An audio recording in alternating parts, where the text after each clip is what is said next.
Ravi sells 9 headphones at a profit of rupees 116 per headphone and sells 3 headphones at a loss of rupees 52 per headphone.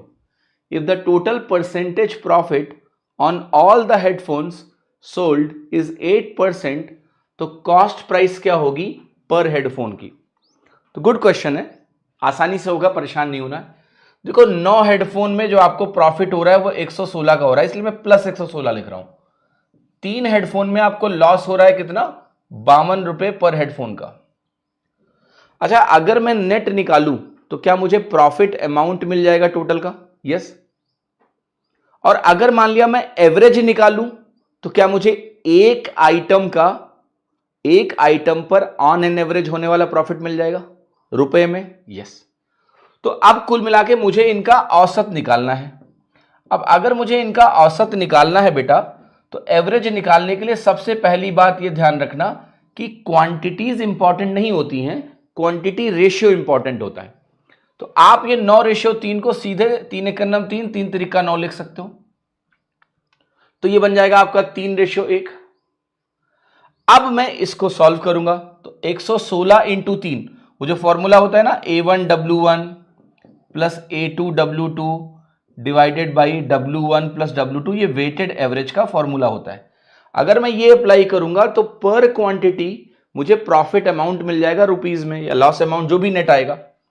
आप value निकालोगे तो आपको ये है 116 × 3, ठीक है, माइनस 52 × 1 डिवाइडेड बाई 3 और 1 4, ठीक है।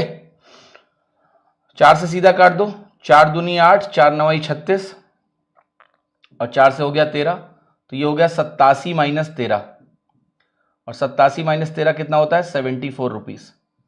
तो यहां से आपको जब आपने औसत निकाला तो औसतन एक पर आपको 74 रुपए का फायदा हो रहा है। और आपको क्या प्रॉफिट परसेंटेज दिया है? औसतन परसेंटेज में 8% दिया है।